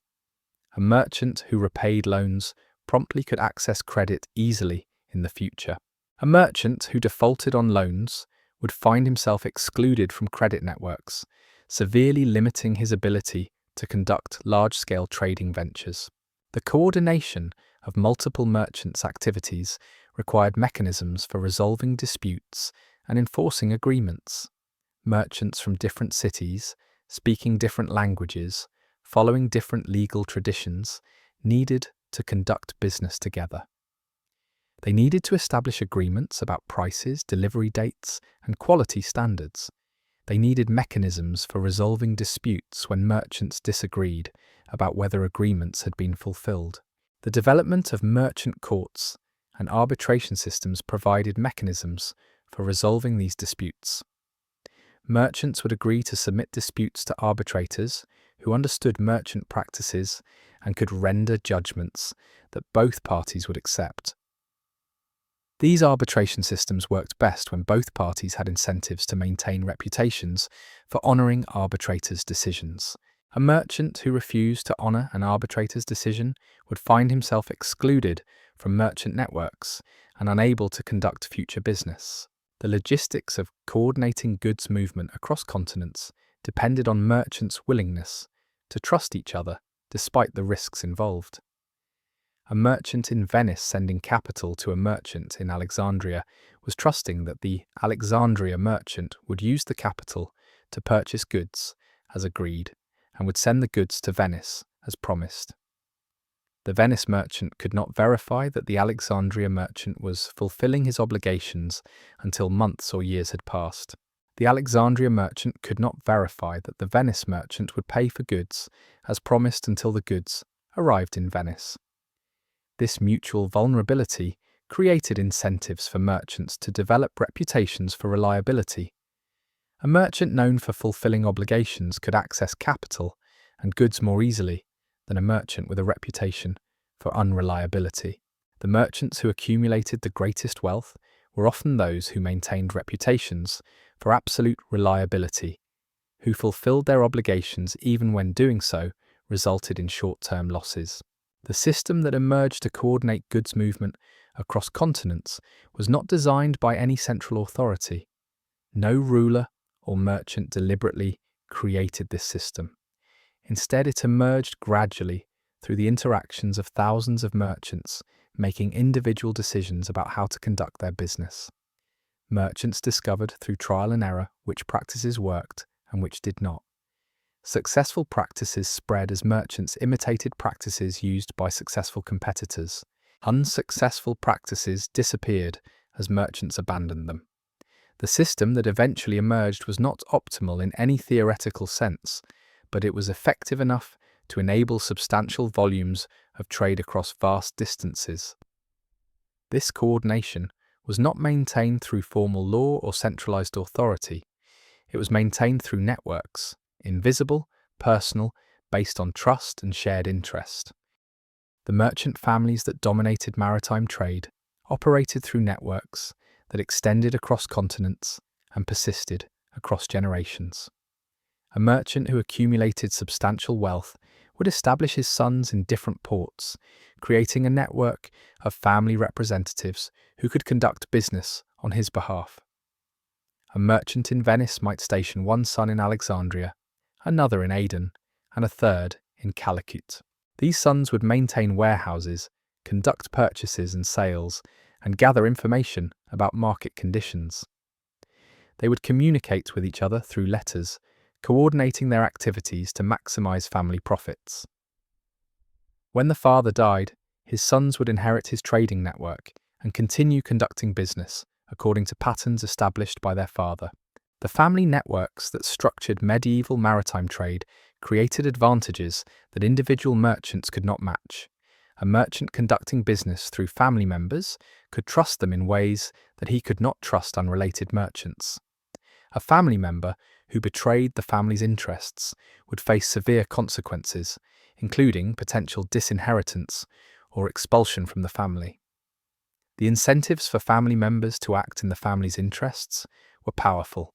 A merchant could delegate significant authority to family members without the constant fear that they would embezzle funds or conduct unauthorized transactions. Family networks also facilitated the transfer of knowledge. A father could teach his sons the techniques he had developed for conducting profitable trade. His sons could learn from his successes and failures, avoiding mistakes that he had made. The accumulated knowledge within a family network represented competitive advantage that competitors could not easily replicate. The role of women in managing family networks receives less attention in historical sources than the role of men, yet women often controlled substantial portions of family trading operations. A merchant's wife might manage the family's affairs while her husband travelled on trading voyages. She would make decisions about which goods to purchase, which prices to accept, and which opportunities to pursue. She would maintain relationships with suppliers and customers. She would manage household finances and ensure that the family maintained sufficient resources to support future trading ventures. A widow whose husband died would often inherit control of the family's trading network and would manage it directly or through male relatives. Some widows proved to be remarkably successful merchants, accumulating wealth and expanding their family's trading operations. The surviving records mention these women less frequently than men, partly because women often operated through male relatives or agents, and partly because record keepers sometimes failed to note women's roles explicitly. Religious networks created bonds that unified merchants across vast distances despite political boundaries and cultural differences. Muslim merchants maintained networks based on shared Islamic faith and legal frameworks. A merchant from Baghdad could conduct business with a merchant from Cairo or Aden with confidence that Islamic law would govern their interactions. They could appeal to Qadi judges who understood Islamic commercial law and could render judgments that both parties would accept. The shared religious framework meant that merchants could trust each other in ways that merchants from different religions could not easily achieve. Jewish merchants maintained similar networks based on shared religious practice and legal frameworks. Christian merchants in Mediterranean ports maintained networks based on shared Christian faith. These religious networks facilitated commerce by reducing the uncertainty that merchants faced when conducting business with strangers from distant regions. The professional networks that connected merchants from different backgrounds created opportunities for merchants to learn from each other and to conduct business together, despite religious or cultural differences. Merchants who specialized in particular commodities would gather in ports where those commodities were traded. Pepper merchants would congregate in ports where pepper was bought and sold. Silk merchants would congregate in ports where silk was traded. These merchants would share information about market conditions, about new sources for goods, about new markets where goods could be sold profitably. They would develop shared understandings about fair prices, about quality standards, and about acceptable business practices.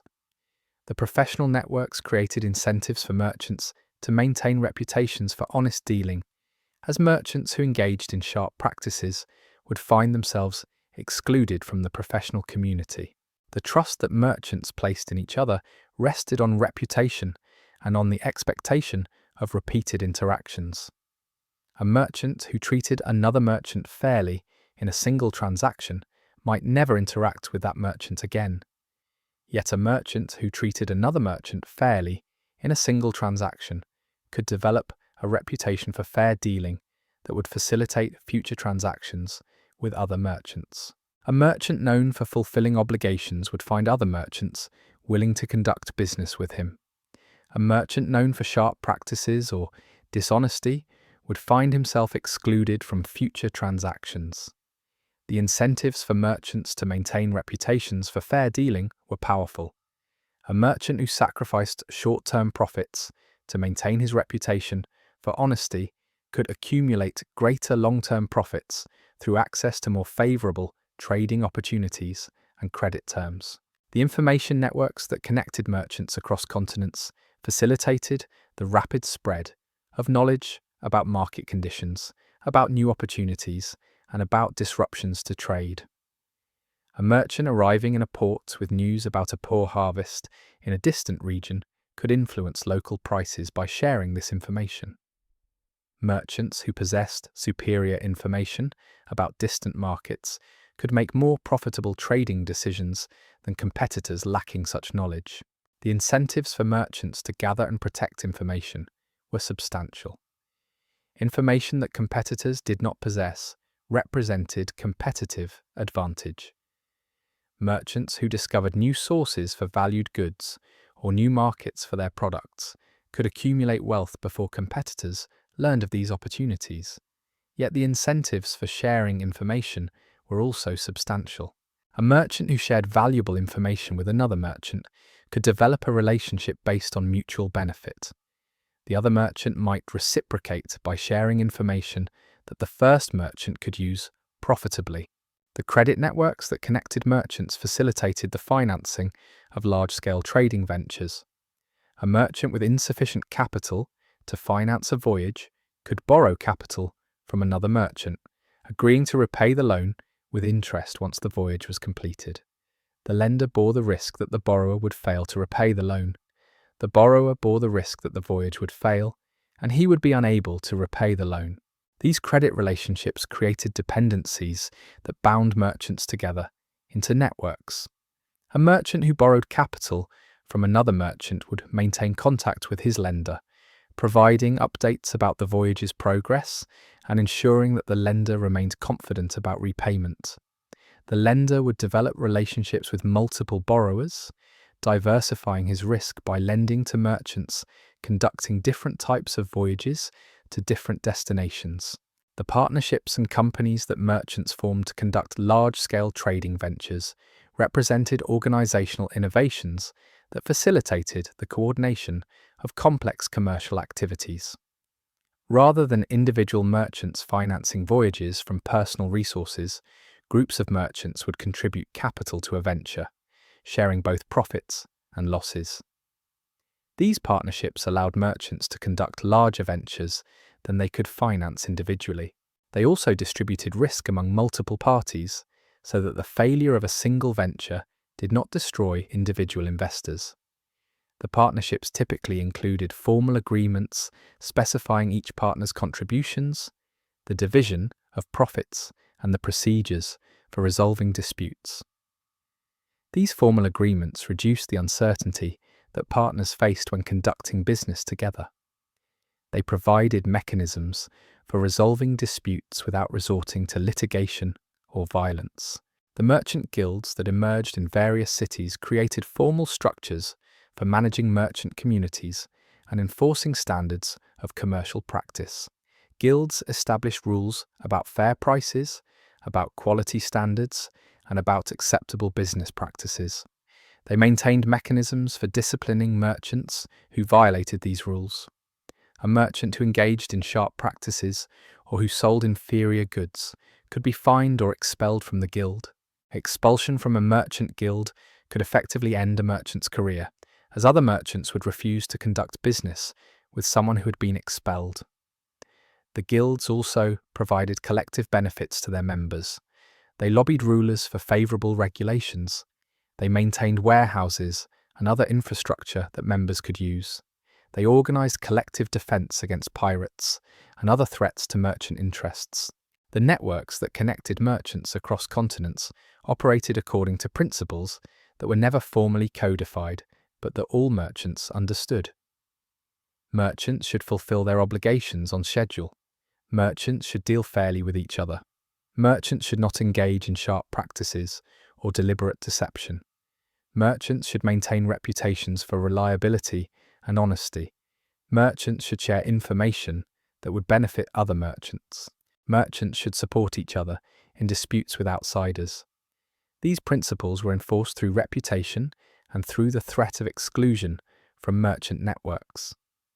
A merchant who violated these principles would find himself excluded from future transactions, severely limiting his ability to conduct profitable trade. The merchants who thrived over long careers were those who internalized these principles, who understood that maintaining reputation and relationships was more important than maximizing profits in any single transaction. The networks that structured medieval maritime trade were not designed by any central authority. They emerged gradually through the interactions of thousands of merchants making individual decisions about how to conduct their business. Yet these networks were remarkably effective at coordinating complex commercial activities across vast distances. They facilitated the movement of goods from producers to consumers. They facilitated the transfer of knowledge and technology. They facilitated the development of shared understandings about commercial practices. The networks were flexible enough to adapt to changing circumstances. When established routes became dangerous or unprofitable, merchants would develop new routes. When new competitors emerged, merchants would adjust their strategies to compete effectively. When political upheaval disrupted established trading patterns, merchants would find new ways to conduct business. These networks were not static. They competed, they adapted, they sometimes collided with each other in ways that reshaped the entire system. The competition between Venetian merchants and Arab merchants for control of Mediterranean and Indian Ocean trade created tensions that periodically erupted into open conflict. Venetian merchants sought to expand their access to Eastern goods and to reduce their dependence on Arab intermediaries. Arab merchants sought to maintain their control over trade routes and to prevent European merchants from establishing direct relationships with producers in India and Southeast Asia. The competition manifested itself in multiple forms simultaneously. Merchants competed for favorable trading privileges from rulers in key ports. They competed for access to credit and capital. They competed for warehouse space and dock facilities. They competed for information about market conditions and new trading opportunities. The competition sometimes escalated beyond commercial rivalry into military conflict. The Venetian government supported its merchants' competitive efforts through military force. Venetian warships attacked Arab merchant vessels, capturing cargo and disrupting Arab trading networks. Venetian fleets besieged Arab-controlled ports, attempting to force rulers to grant trading privileges to Venetian merchants. The Venetian government negotiated treaties with distant rulers, securing exclusive trading rights for Venetian merchants. These military and diplomatic efforts required substantial resources, yet the Venetian government viewed them as investments in commercial dominance. The profits that Venetian merchants generated through their trading activities justified the military expenditures. The government collected taxes on merchant profits, which provided revenue to finance military operations. This integration of military power and commercial interest created a system where commercial success and political power reinforced each other. The Arab merchants who faced competition from Venetian merchants responded through multiple strategies. Some Arab merchants attempted to compete directly with Venetian merchants by offering better prices or superior service. Others sought to maintain their dominance by using political influence to exclude Venetian merchants from trading privileges. Some Arab merchants formed alliances with other Arab merchants to present a unified front against Venetian competition. Others attempted to establish relationships with Venetian merchants, recognizing that cooperation might prove more profitable than competition. The responses varied depending on local circumstances and individual merchants' assessments of their competitive positions. The merchants who thrived during this period of competition were those who recognized shifting circumstances early and adapted their strategies accordingly. The rise of Genoese maritime power created additional complexity in Mediterranean competition. Genoa, another Italian city-state with maritime ambitions, competed with Venice for control of Mediterranean trade. Genoese merchants established trading colonies in ports throughout the Mediterranean and Black Sea regions. Genoese warships attacked Venetian merchant vessels and besieged Venetian-controlled ports. The competition between Venice and Genoa sometimes involved alliances with Arab merchants or other powers. A Genoese merchant might ally with Arab merchants against Venetian competition. A Venetian merchant might ally with Byzantine rulers against Genoese competition. The shifting alliances created a complex political landscape where merchants needed to navigate multiple competing powers and maintain relationships with potential allies while defending against competitors. The competition between established merchant networks and new competitors created opportunities for innovation and disruption. Merchants who recognized that established networks were vulnerable to disruption could develop new strategies to exploit these vulnerabilities. A merchant might discover a new route that bypassed established intermediaries, allowing him to purchase goods directly from producers and sell them to distant consumers without paying intermediary markups. A merchant might develop new products or services that established merchants did not offer. A merchant might establish relationships with new groups of merchants, creating alternative networks that competed with established networks. The merchants who successfully disrupted established networks sometimes accumulated wealth rapidly, as they captured market share from competitors who had grown complacent in their dominance. The information asymmetries that merchants exploited in their competition created incentives for merchants to gather and protect information about market conditions, about new opportunities, and about competitors' activities. A merchant who learned about a new source for valued goods before competitors could establish relationships with producers and secure exclusive access to their goods. A merchant who learned about a new market where goods could be sold profitably could establish relationships with buyers before competitors discovered the market. A merchant who learned about competitors' plans could adjust his strategies to counter their moves. The incentives for merchants to engage in espionage and information gathering were substantial. Merchants would hire agents to gather information about competitors' activities. They would bribe port officials to reveal information about competitors' cargo. They would interrogate merchants from competing networks to learn about their plans. The political upheaval that periodically disrupted established trading networks created opportunities for merchants to reshape commercial relationships. When a ruler died and was replaced by a successor with different priorities, the new ruler might favor different merchants or impose different regulations on trade. A merchant who maintained good relationships with the new ruler could secure favorable trading privileges. A merchant who had favored the previous ruler might find himself excluded from trading privileges. The merchants who thrived during periods of political upheaval were those who maintained flexibility in their political relationships, who could shift their allegiances quickly when circumstances changed, and who maintained reputations that made them valuable to multiple rulers. The technological innovations that merchants adopted to improve their competitive positions sometimes gave them substantial advantages over competitors using older technologies.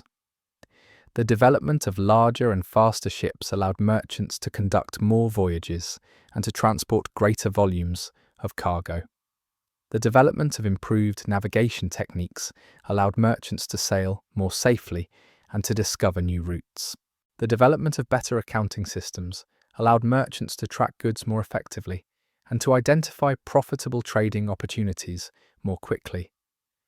The merchants who adopted new technologies early could gain competitive advantages that allowed them to accumulate wealth before competitors adopted the same technologies. Yet the adoption of new technologies required capital investment, which meant that only wealthy merchants could afford to adopt them. The merchants with the most capital could invest in new technologies and could afford to absorb losses if the technologies proved unsuccessful. The consolidation of merchant networks into larger organizations sometimes occurred as smaller merchants were displaced by larger competitors. A merchant with limited capital might find himself unable to compete with larger merchants who could conduct more voyages and could offer better prices. The smaller merchant might be forced to sell his business to a larger merchant or to join a larger merchant company as an employee rather than as an independent operator. This consolidation process created larger merchant organizations that could conduct more extensive trading operations than individual merchants could manage. Yet the consolidation also created vulnerabilities. A large merchant organization that dominated a particular market might become complacent and fail to adapt to changing circumstances. A smaller competitor who recognized the large organization's vulnerabilities might develop new strategies to disrupt the large organization's dominance. The conflicts between merchants sometimes escalated into violence that extended beyond commercial competition. Merchants hired armed men to protect their interests. These armed men would attack competitors' warehouses, destroy competitors' cargo, or assault competitors' agents. Merchants would hire pirates to attack competitors' ships. Competitors would respond with counterattacks. The violence sometimes escalated into feuds that persisted for years or decades. Merchant families would maintain grudges against rival families, conducting attacks and counterattacks across generations. The violence disrupted commerce and created instability in port cities. Rulers who depended on merchant tax revenue for government funding would attempt to suppress merchant violence through legal penalties or military force. Yet the violence persisted because merchants' incentives to compete aggressively sometimes outweighed their desire to maintain peace. The adaptation of merchant networks to competition and disruption demonstrated the flexibility of the maritime trading system. When established routes became dangerous or unprofitable, merchants would develop new routes.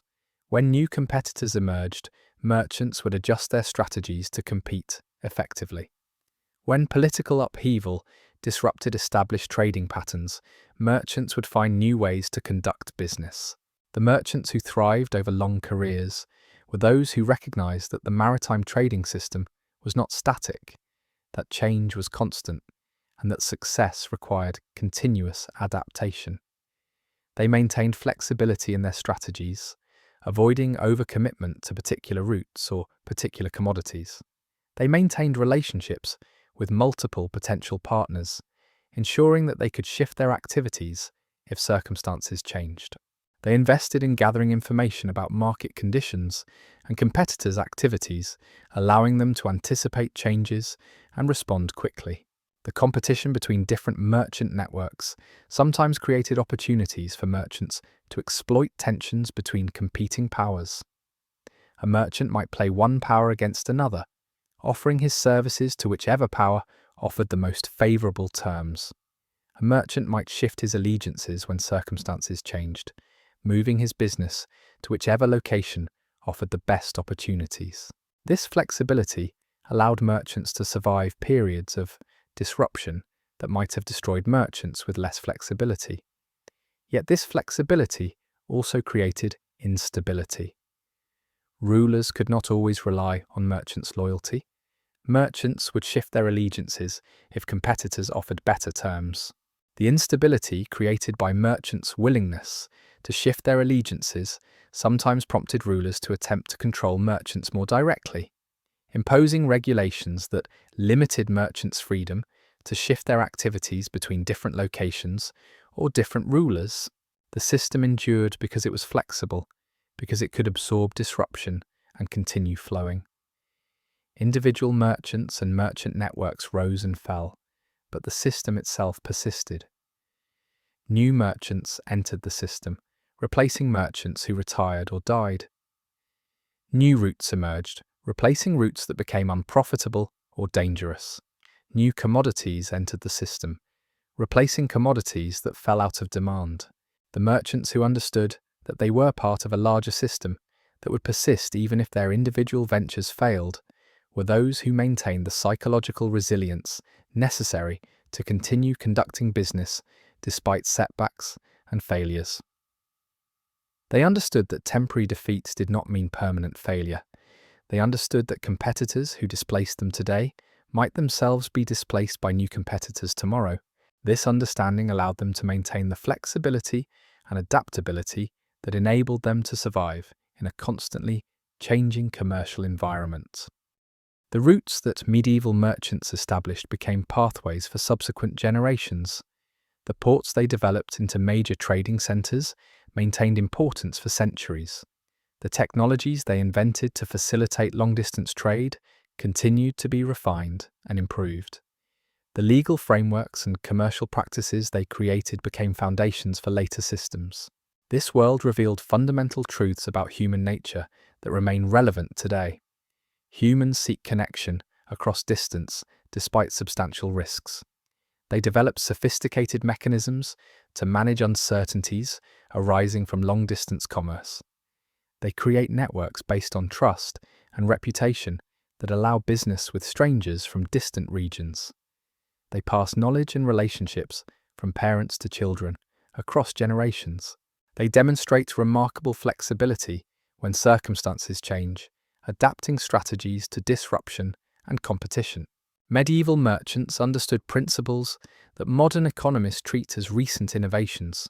Comparative advantage, the idea that regions should specialize in producing goods where they possess advantages and trade for others, was practiced implicitly by merchants who purchased goods where abundant and cheap, then sold them where scarce and expensive.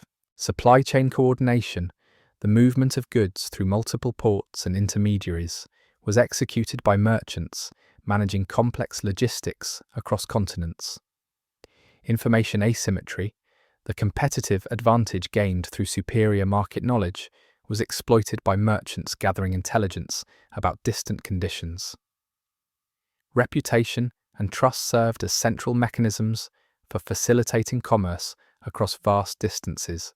The credit systems and financial instruments that merchants invented represented significant innovations enabling commerce expansion.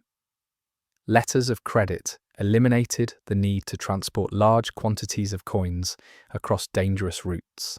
Partnership structures allowed merchants to pool capital and distribute risk, enabling larger ventures than individuals could finance alone.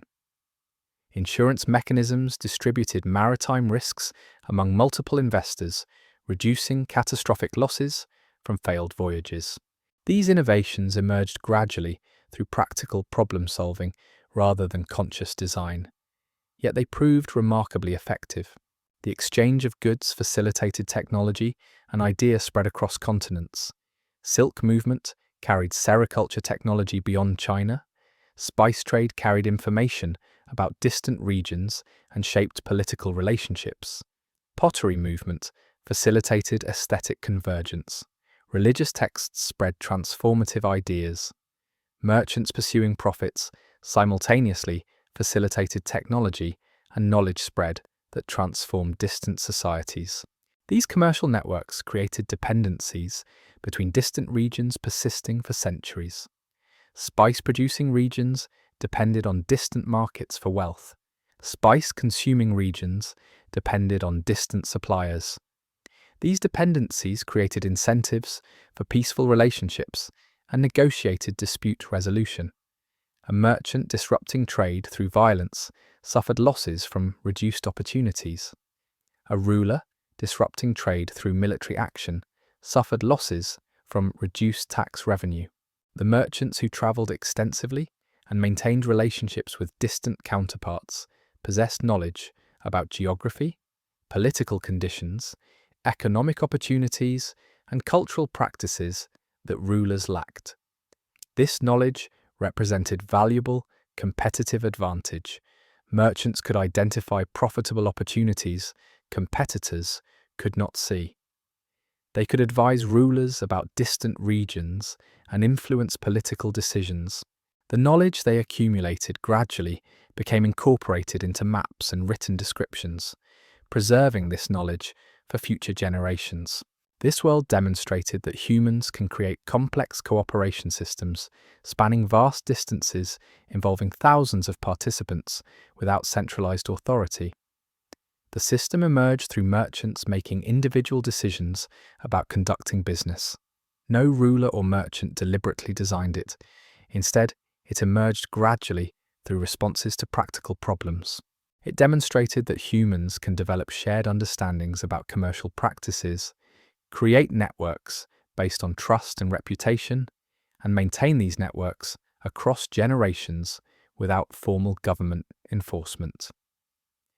These insights about organizing complex human activities remain relevant to understanding modern commerce and contemporary society.